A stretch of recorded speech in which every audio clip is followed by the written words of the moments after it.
Executing the laws. The executive. In every state, laws are made and put into force. Making laws may be compared to the first one of the above two actions. This act illustrates a decision taken by our legislature. The task of putting it into force is given to the executive. These two bodies, legislature and executive, are two separate organs of government. In the first function, many representatives of the people take part. They debate on all the related issues before they take a decision. This debate should result in a good decision. The Executive Council in Union Government. The Union Government rules over the whole country. The central rule that goes on continuously in the whole country is also carried on by them. In this council, there are 1. The President of India, 2. Vice President, 3. Union Council of Ministers. A. President. He is the representative of all the people of India. He is elected indirectly by them for 5 years. He is the head of our state, Indian Union. He assumes responsibility for rule in any state of our country under certain extraordinary circumstances prevailing in it. But he performs all the functions of his office on the advice of Union Council of Ministers. Besides, the central rule that goes on daily in the country takes place in his name only. Vice President.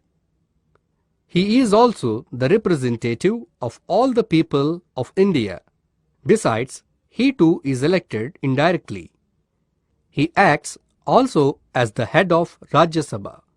He has power to act as president also on certain occasions. Union Council of Ministers. It is a very important part of the Executive Council in Union Government. It functions under the leadership of Prime Minister. All its decisions are informed to the President only through him. Its members are appointed from among the members of Parliament. They have been elected to Lok Sabha or Rajya Sabha. They are collectively responsible to Lok Sabha, a more powerful part of the Parliament. They are the people that decide all the actions to be taken by the President under Constitution in order to carry out the central acts.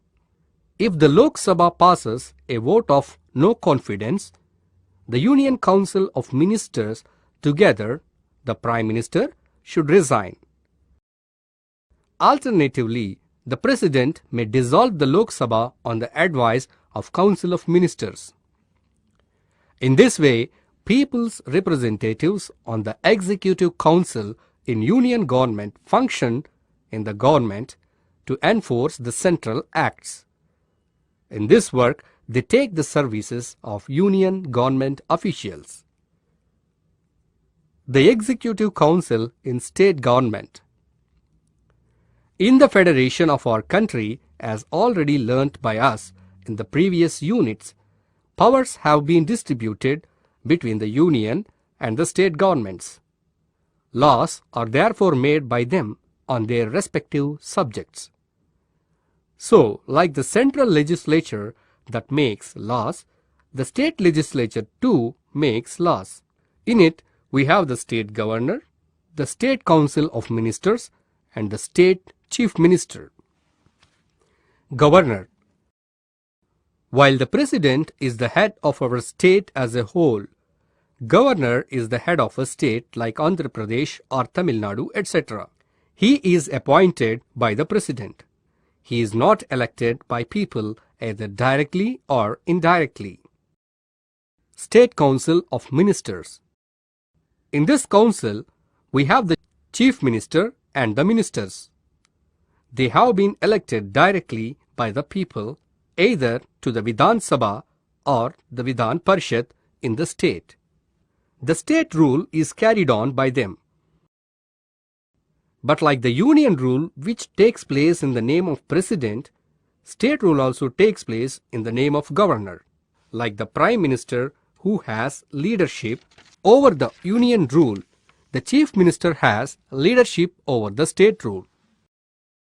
The role of public services. We have now known that the union rule takes place under the Union Council of Ministers in the name of the President, while the state rule takes place under the State Council of Ministers in the name of the Governor. The public services under the Union and state governments assist the government not only in carrying our central and state acts, but also in fulfilling the people's common needs in public administration. Therefore, the officials manning these public services are called government servants. They not only maintain law and order, but also look after the facilities provided by government for the welfare of people. In the olden days, some of the kings used to provide roads with trees on either sides, as well as drinking water facilities for the travelers at some places on these roads. In the same way, the present governments provide many facilities for the benefit of people. Example, railways, roads, canals, etc. In addition, they maintain law and order in various parts of the country. The education department in state government is one such department to help the government control our educational institutions. In the union government also, this department functions now in the Ministry of Human Resource Development. To help this, a secretariat has been set up.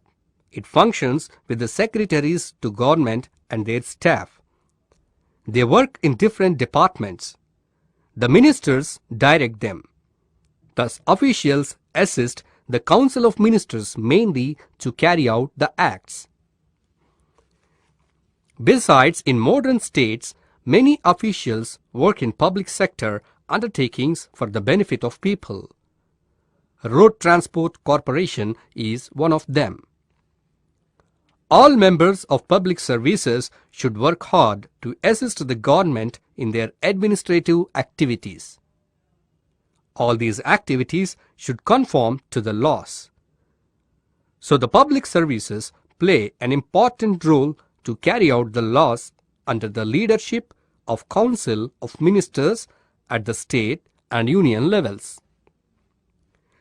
The departments of revenue, police, and social welfare occupy an important place among the various departments in state administration.